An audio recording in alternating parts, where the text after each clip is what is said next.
What's up, guys, and welcome to the Rebalance podcast, where we dive into topics that matter most when it comes to overcoming struggles, injuries, and finding balance in your life. Everybody's idea of balance is that bit different, so my goal is to give you different perspectives, practical tips, as well as expert insights into what it means to live a balanced life. My name is Robbie Cassidy.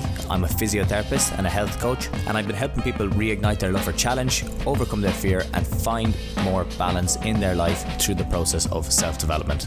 So, let's get into it.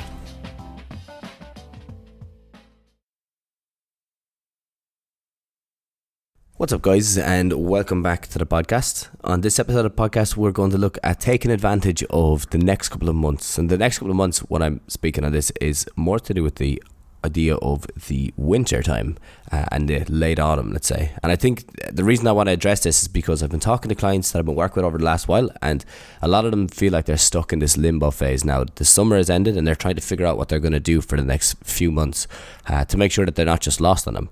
Because a lot of times at this phase of the year, we kind of get stuck in this phase of indecision.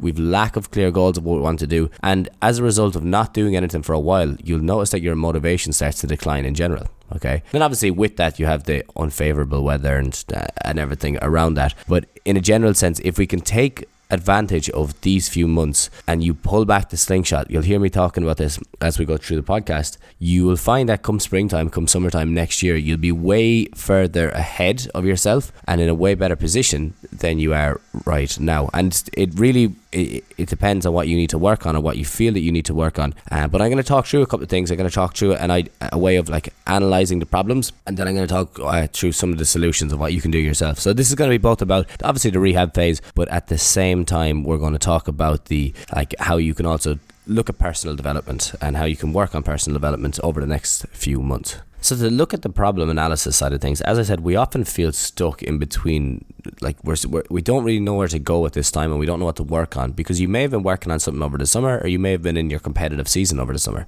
and it makes us very uncertain of our next move. And with uncertainty as well, a side thing to touch on is that has a huge effect on your mood. When you don't know what the next phase is and you don't know what to do, you become a lot more, obviously your mood can drop, you become a lot more distant, you become a lot more, for me anyway, this is if I'm uncertain of the next thing I need to do, become a lot more, I don't know if depressed is the right word, but you definitely become more down because it's hard to highlight, okay, or have any purpose of what you need to focus on. So it's the challenge of identifying the next big goal, or the next, even it could be something like a minor goal, something that you can work towards. It doesn't have to be a huge change in your life or a massive turn in your life. It could just be that I want to focus on this for the next few months to tick it off. And people say, I was chatting to a couple of people during the week who are getting back into it or who are in this phase, and they were saying, it's really difficult to identify a goal that motivates me. But sometimes it doesn't need to be a goal that motivates you and drives you to do things every day. Sometimes it's nice just to have a goal that you know that when you get up in the morning that you're working on this to get to a certain point. And it doesn't always have to be a life-changing goal. That's the thing. But if you do set a goal and then you say, okay, well, I'm going to cultivate this idea, cultivate this value of discipline, then that changes the perspective completely, okay? If we can focus on that, you'll find that it's a lot easier to get through this kind of lull in the year, for lack of a better phrase. It's easier to get through because you have something that you're getting up every day and working on. But when you don't, if you have something that you're not working on, if you don't really have a purpose, or you don't really have a goal, or you don't have something that you need to work towards, getting out of bed in the morning becomes a lot more challenging, because you don't need to get out of bed in the morning. It just becomes, well, you can sleep in for another hour or 2 hours. It doesn't become an issue. So that's why I think having mini goals, having a little purpose, having something to work on really helps drive you along. Now, the second one is obviously another huge problem is the weather worsens. And then as a result, your motivation tends to decline with that, because the absence of having, let's say, outdoor activities and different challenges, or maybe you played with a team, or maybe you did running. Now, running obviously goes all year round. Maybe your sport is seasonally based. The environmental side of things can be a bit awkward because some people just do not like going out in the rain. You know, it's just not part of their mindset. It's not something that they like to work on. But it could be something that if you identify, this is another thing, if you identify a problem that's a big thing that you really hate to do, but you know that there's some benefit to it in the background, sometimes it's interesting to lean into that a small bit and try to put yourself in that situation and be comfortable in the uncomfortable. And using the weather and using kind of when the evenings get shorter and things get darker out, that can be a nice time to put yourself in the uncomfortable. But when you're able to voluntarily put yourself in the uncomfortable, then you gain so much from that, because you're setting these little challenges. It's nearly like going back to that idea of identifying a big goal or a minor one. It's nearly like setting a little goal for yourself, going out, ticking it off, even though you didn't want to do it in the first place, and having that resilience, then building that discipline, so that when times are good, you're going to be so much better at doing these things. Okay, so that's another one. You have your stagnation, where you feel you're stuck in between. You have the environmental influence. Then you have the mindset as well, and the mindset barriers, and the inability. This is, I think a lot of people struggle with, is the inability to see value in investing in yourself during the quieter times. For a lot of people, actually really struggle to see the value of investing in yourself, because there's a huge fear of failure associated with investing in yourself, where you're taking a risk, especially if it's financial. You're taking a risk to spend money on yourself when there's a possibility that you could fail to do that and things might not work out with you. This can creep in, and it can be built off of other things that have happened to you in the past. It can be a belief that has kind of just taken over your life in a lot of ways, because let's say you have failed at things, or let's say your internal dialogue and the way you speak to yourself is a bit more negative than what other people speak to themselves, or how other people speak to themselves. So it's easier to talk yourself out of a situation as opposed to going all in and then trying to figure it out from the inside. And when you're in this situation, a lot of times with the idea of the inability to see value in investing in yourself, especially during the quieter times, you may be able to talk yourself out because you refer to times you've tried it in the past and it failed, when rarely do you refer to times you've tried it in the past and it's worked out. So if you do catch yourself doing that, I want you to become a small bit more aware of that internal dialogue, of how you speak to yourself and how it's affecting you. I know a lot of people, and everyone's guilty of this, is that you're oftentimes, when a new challenge is put in front of you, it's easy to first off give all the reasons of why it won't work. That's a really simple thing to do, and a lot of the time you're putting up this barrier, but it's nearly like a protection strategy. It's nearly like you're putting up a shield to say, okay, there's a huge chance it might not work, and then at the end, but there's a small chance it could work. Okay, but I want you to try to flip that script. And this is the thing, when you're looking at beliefs, a lot of beliefs can be worked on or improved through the language that you use. Even if you don't believe it at the start, if you start to use that language more, of instead of listing all the things that could go wrong, let's just start with listing all the things that could go right. And then it's okay, then you can start listing all the things that may not go your way. That's all right. But I want you to try to become aware of that language, and can we try change that dialogue just a small bit to leave it a little more on the positive side of the possibility of it happening. Because if you do, then you're more likely to take on these things. But if you always put up these shields and these barriers in the way, first off, you have to climb them before you even consider going for the new challenge. And that's something that I run into with people a lot, especially if you're dealing with chronic injuries. This is a really common one, because people put this shield up in front of themselves because they've had so many times that they can refer to in the past that they've failed, and people say that I don't want to get my hopes up in case I fail. But having hope and having faith is such an important thing, because it does drive you, it keeps you going. And if you have a little bit of a direction of where you're going to, and you kind of have markers that you can see that you've improved along the way, this is in any aspect, but it's really, really, really important when you're looking at a chronic injury, because you have your markers of, okay, well, last week I wasn't able to run 2k, and now this week I can run 2k, and next week I might run 2.4, 2.5k. That's a clear marker. If you get a flare up along the way, but you're still able to run 2.5k, you haven't gone back. You have the same 2.5k that you're able to run. You just had a flare up at the same time. Okay, so that's why it's important to have this idea of, like, it's okay to set these shields, and it's okay to say, all right, there's a possibility that I might fail, but you need to make sure that doesn't become all consuming and direct all your activities after that. Okay, so the lacking to push or test oneself, your sense of your worth, or to even test how much progress you can make, I think a lot of people lack that. I think a lot of people, it's easier as we get older. Kids not as much, but as we get older and we kind of have this evidence behind us of things that haven't worked, sometimes we don't even look at the things that have worked. It's easier to look at the things that haven't worked. We can often let that dictate our decisions going forward. And if you can change that narrative, if you can really focus on improving that narrative and how you speak to yourself, it becomes a lot easier to fix that on a day-to-day. Honestly, believe me, don't underestimate the power of the language that you speak to yourself. next one then is what we're looking at is this idea of your shift in perspective. So at the start, we've analysed the problems. We notice where we fall down. We notice coming into the winter or coming into this time of the year that there's certain patterns that always crop up, whether that's we stop going to the gym, we stop meeting with social groups, we start going out a small bit more, we start drinking, we start eating a small bit more unhealthy, these are all normal things and there's nothing wrong with it. There's literally no issue at all with it. Maybe you might do a bit more shopping online. There's a couple of other things that you have to identify there. You notice that the environmental side of things, because of the weather changing, that you don't like going out and that as much, and you feel like you're stuck because you don't have a goal. Well, another way to look at this is, I want you to consider this for a second. There's a lot of opportunity when you're working in silence, and the beauty of using this limbo phase as a silent building phase can become really powerful, and it can be a tool that you can harness.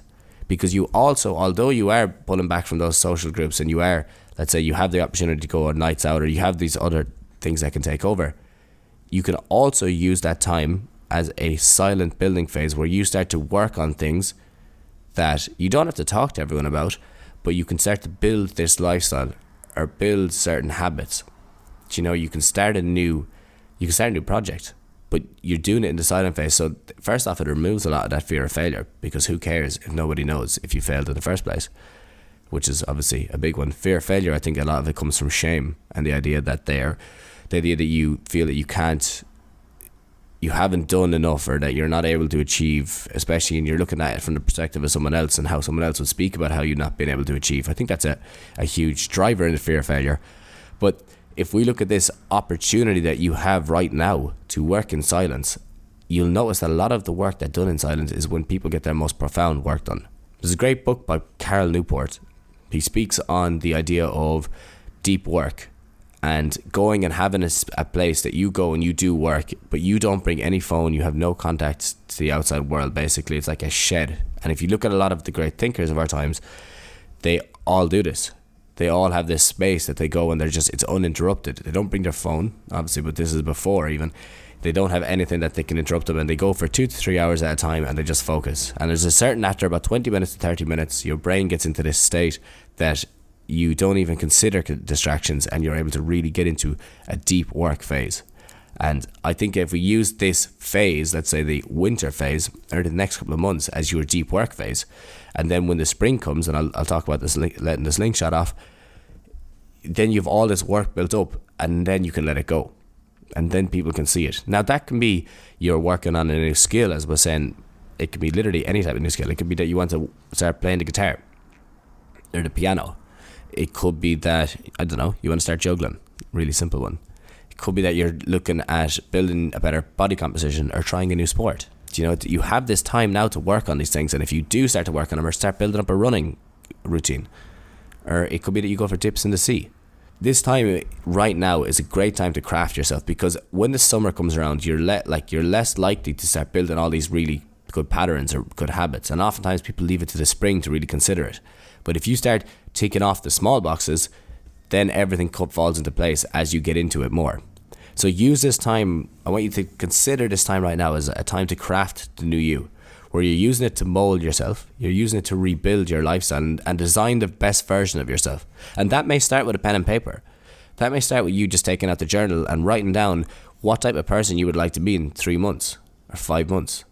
I think it's a really powerful way of looking at it. And when it comes to the new year, you can be sure I'll be talking about, okay, let's look at the new year. Let's look at how we reflect on the year before us and how we look at the year going ahead.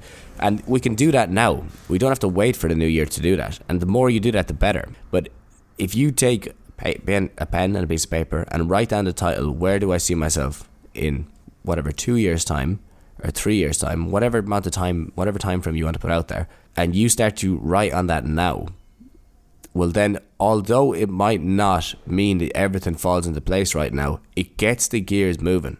And I think this is a really important one. And I was actually talking to my little brother about this because he's going to be doing the Leaving Cert in a couple of years. And I was like, he's like, I don't really know what I want to do.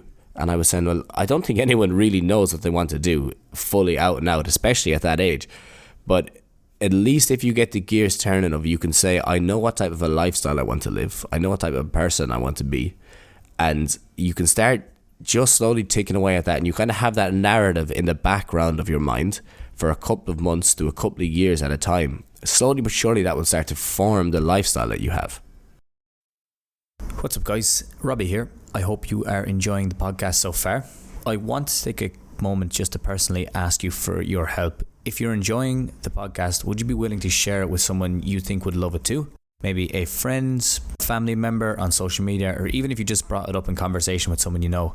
The recommendation means the world to us, and it's because of people like you that we get to be able to produce this podcast on a weekly basis. So thank you so much for your support so far, and I would love if you could help us reach even more people who could benefit from it too. Really appreciate you, and we're going to jump straight back to the podcast. I think don't underestimate the power of giving yourself like a little window of what you'd like to look like or be like, and let that develop as you start to understand yourself more and you start to understand your values more. So in that case, it's just, I was like them, if you get the gears turning now, come leaving cert, which will be a year, 2 years for him, you may not know exactly what you want to do, but you'll have a better idea. And it won't be that, okay, well, I'm just going to do this for the sake of doing it because I haven't thought about this in time. And that's something that I always try to do myself, is try to consider in a couple of years' time, what would I like to do? And as a result, what actions do I have to take now for that to happen? And it's something I've been lucky to have adopted early on, from obviously the people around me and the people in my life, and from reading into different authors and stuff like that and how they've formed their lives. But this case is really actually a really simple one for anyone who's looking for an interesting book. It's called The 4-Hour Workweek by Tim Ferriss. It's more about starting a business. It's more about starting how you get an online business going and stuff like that. I read it years ago. I read it when I was about 17 or 18. And it really changed my perspective on life, because he talks about this idea of not building a life to wait to retire. It's building a life. You have these mini retirements, and you looking at your life and your lifestyle and deciding what do you value and what do you enjoy, and then trying to fit more of that into your life as you go out or as you go through it, as opposed to waiting to retire. So it's the idea of these mini retirements. But anyway, that's a little digression. I apologize. If you take this time to mold and rebuild and design the best version of your life, and you start now at this time of the winter, then come the new year, first off, you're going to have a way better idea of what you want to do in January, February, March. But you can start ticking off the small boxes right now. And the personal growth doesn't just have to be the physical, it can be the mental or the spiritual side of things too. But we do need to start to consider it. And once we get the gears turning, this is the power of it. Once you get the gears turning of what way you want to be and what way you want to change, and you have an idea, just an idea where a little picture of what it looks like, it becomes so much easier to start working on the actions and working on the tasks that will help you create that lifestyle in a couple of months to a couple of years' time. But if you don't do it now and you put it off, you're still going to have to go through that same 3 to 4 month phase of figuring it out. But you're doing that later on in the year, and then the summer comes around, summer goes, it's gone, has come and gone, and you forget about it, and then you're back to this time next year at the same time where you have to do the same thing again.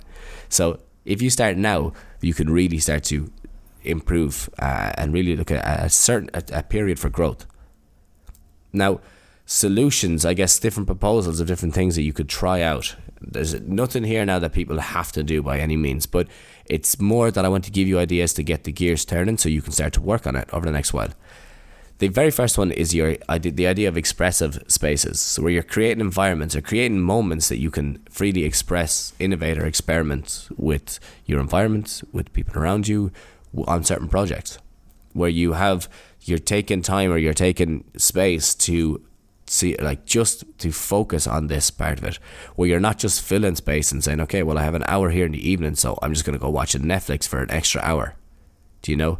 These are the idea. When you look at a meta scale, you'll see there's little parts that you fill in with things that you do, whether that's going on your phone or watching Netflix or doing things that you don't really gain anything from. And obviously there's time for that, but just because you have an extra spare hour in the evening, does that mean you fill it with an extra spare hour of time that you're just adding in one extra episode in a series? Or could you spend that hour doing a bit of journaling, writing down different projects that you'd like to work on, writing down the lifestyle that you'd like to live, and then starting to put things in place to adopt that lifestyle? So that's the first one. I think it's taking time to create an environment and moments where you can express yourself, where you can innovate and you can experiment on what you're doing. And in these times, you might at the end of the hour say, Jesus, I got nothing done there, but that's no problem. Like, at least you spent the time doing it, and the next time it's going to be better and it's going to improve. Everything that we're doing, we're paying off, so tomorrow it will be better. And if you adopt that mindset, everything becomes worthwhile in this specific case.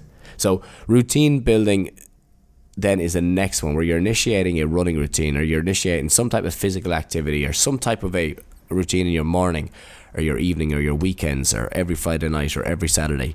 But it could be that you're just going and you're immersing yourself in nature, where you're jumping into the sea and you're getting a dip every Saturday morning. I know that's something that a client of mine absolutely loves. Every Saturday morning, or close to every Saturday morning, they go down, go for a dip in the sea, and they use it as a way to kind of disconnect from the week. You may not have access to the sea. It could be that you go to the lake or your local pool, or it could be that you just go into a forest and take time to go through forest therapy, where you're relaxing, a simple nature walk, and you're just going for a hike. And it doesn't have to be a new one every time. It could be like the same one that you look forward to every week, that you're saying, okay, that's a nice little thing that I have that time. And then that time can become part of your expressive space, where you have this area that you go to and you just disconnect completely, and you don't go on your phone all the time when you're there. You might not listen to you might listen to podcasts, you might not. You might listen to music, you might not. But taking time to yourself in that situation, and just taking time to understand what's the next step. What do I want to work on next, or what do I want to improve on next? Or it could be that you're just taking time to be happy to be there. But whatever it is, try to build these little times, or these little tasks, or these little routines into your week that are going to benefit you long term. And come next spring or next summer, when the weather's starting to improve again, you can build on those. It could be also, I was going to say, like ice baths or saunas are another nice one, that you go and you sauna somewhere. I think that's a huge one. I love that. I really miss that about Argentina or in Buenos Aires. I can't find anywhere with a sauna, or like just a spa area, because it was something in Indonesia that we did a lot. It was a routine that me and a couple of friends used to meet up on like a Sunday, and we'd always go to the ice baths and the saunas on a Sunday. And it was a great way of kind of finishing off the week and bringing in the new week. But yeah, having little things like that, look at routines that you can build. The next one then is you're looking at personal growth or skill acquisition. And this is where you're investing more time in something very specific, where you've taken the time to plan it out. You've taken the time to organize and review what you'd like to do and the mini goals you'd like to tick off, whether they're like just small, as I was saying, small skills or hobbies that you'd like to build, or bigger projects that you'd like to work on. And at the same time, in this personal growth or skill acquisition phase, as you start to work on these, little barriers are going to come up, and you have to address these barriers and understand it. By working and improving these barriers, you're working and improving on yourself. Try not to just, when the first barrier comes up, stop doing it, because it's easier to stop doing it and just do something else. If you can be disciplined and you can say, okay, I want to overcome this barrier, let's figure this out. And then when the next one comes up, it's like, okay, looking forward to this, let's try see what other ways we can go about doing this, as opposed to just saying, that's too much and I'm sick of doing it and it's too much effort. Because you're going to use the effort doing something anyway, but do you want that to pay off for you in future, or do you want it just to be wasted effort? Because sitting down and watching Netflix, or sitting down and just scrolling on Instagram and TikTok on your phone is effort as well, but it's just not exactly very productive effort. Even though the funny thing is, even though you feel, this is a conversation I had with a friend recently, even though you feel when you're watching 15 to 20 second videos that you're picking up a lot of knowledge and stuff, you're generally not picking up that much knowledge. You're seeing something, you forget about it, and you go on to the next one, and then you go on to the next one and the next one, and you get this illusion that you're picking up a lot when really you're not. And I think we're all guilty of that, because a lot of times we don't deep dive into a subject. We go and we look around so many other subjects, and there's 10 or 20 things at one time, and we're not really able to think about that all at once. It'd be different if you just went on like a YouTube tunnel and you went down onto one subject over and over again. That's okay. Everything is okay, but I can understand that you would come out the other end of that better. But if you're just scrolling on Reels or TikTok, where the videos are changing, one video is a cat, the next video is, I don't know, someone, for me, it could be like UFC, or it could be jiu-jitsu, or the next video then could be how to build a house, random stuff. Like, you're not really picking up anything, you're just getting a lot of different information that's keeping you, engaged in it. So take that time to address, maybe also looking at addressing some pain points, some things that you feel that you need to work on mentally as well, and cognitively. And it could be that you need to reach out to a coach that will give you a hand working through these. This is a great time to work with coaches, and obviously I'm biased because I am a coach at this time of the year, but it is a great time to work with coaches about fixing little things that you need to work on. Like I'm working with, that's business coaches now at this time of the year, social media coaches. I'll also be working on, obviously, with jiu-jitsu coaches. So there's lots of different things that you need to focus on, and at this time of the year is a great time sometimes to reach out to people because you have that spare time to work on it. Now, the other side of it is if you've had picked up injuries or if you're dealing with a chronic injury, it's the best time, one of the best times of the year to rehabilitate and to work on, let's say, physical therapy or building a healthier lifestyle. And the reason being is that this time of the year right now is when the least amount of activities are on. And obviously then as you move into January, people start picking up the new year, new me in general. But this time of the year right now is an excellent time to start to work on it because you're oftentimes in that transition phase of that you're going to have to work on something anyway. You know that the injury or the issue is there in the background. You know that you're going to have to deal with it in future, and it's better to deal with it now as opposed to when you actually want to start doing something. The idea of taking time now to work on your wellness or take time in the future to work on your sickness, I think it is. Illness, that's what it is. Take the time now to work on your wellness or be forced in future to work on your illness. And that's the idea of really taking the time to, if you have pain points, if you have issues that you need to deal with, if you have injuries that are lagging or hanging around and are really annoying you, this is the time to work on it. Even though your motivation might be low to do it, it doesn't take that much to improve it. It just takes consistency, and the consistency has to be put in anyway at any time of the year. So you may as well do it now. That's the thing. As opposed to waiting to a time that you're saying, oh, like I want to be playing, I want to be involved in all these activities, but I need to rehab this, and you're kind of in limbo, you're in between, and another year will pass you by if that's the case. We don't want that. One of each year, looking back, seeing what we improved on, seeing what we worked on, and becoming a better version of ourselves every year. That's it. I think is so important.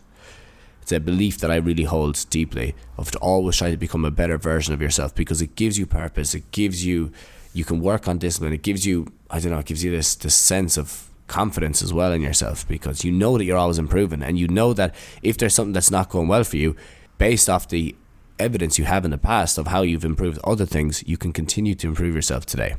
So really, really important. I'd say the last thing I'm going to talk about then, or to closing thoughts on it is important to work on yourself. I think savor the process as opposed to just the results. Understanding that the process is the important part and the journey is the important part, as opposed to just focusing on the results that you're going to have and you're going to get from that. And then the urgency of now. So like right now is the best time, as I was saying, to do these things. If not now, when? And that is the thing. Now is the time that you have the extra time. But if you're looking to do it when you want to have everything right, and then you're trying to build on that, then it becomes a bit more challenging, because you have so many other factors in your life that are taking over. And the last thing is the idea of the slingshot. When you think about building on topics and building on skills or building on your life or personal development, I want you to consider like pulling back a slingshot, where the silent period of work is more about building tension and that potential energy of when it lets go, and when the spring comes around, you can release all that energy and that momentum. And that's when people will really notice. That's when people will say, wow, you've made a massive change in your life. But they won't understand that you've been doing this for the last 5 months. These overnight changes, these overnight successes. I heard Messi say recently that overnight success took me 17 years and 5 months to achieve, because obviously it was his career and that. So in these situations, it's so important to pull back the slingshot, hold it, work on all those little things, the things that are going to annoy you at the start, but as you get into them, they become more enjoyable. And once you build that up, come spring, you can let that go. You're going to be a stronger, fitter, more confident person, and you'll be well able to take on tasks because you'll have all the momentum behind you. And starting now is so important to do that. So starting today, invest in yourself, and then watch the rewards. First off, focus on the journey, enjoy the journey, and then watch the rewards and how the hard work will pay off in future. But that's all I'm going to talk about today, guys. I hope that you were able to take something from that, and I hope that you are a little more motivated now to take on this time of the year, because oftentimes we can lack motivation at this time of the year. But as we know, now is the time to pull back the slingshot. Now is the time to work on the process, focus on the process, and really enjoy the journey.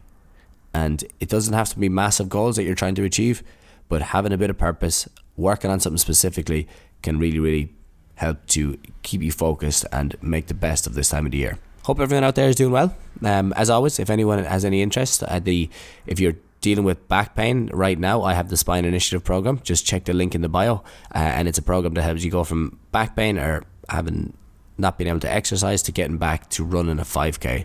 And if you know somebody who's dealing with that or is dealing with back pain at the moment, I'd love if you could put them onto it or put them onto me on Instagram, as it's a massive help, and word of mouth is the best way to spread it. So hopefully, guys, that was able to at least give you a different idea of how you can look at the next couple of months, and motivate people to start to push on and start to cultivate that idea of discipline.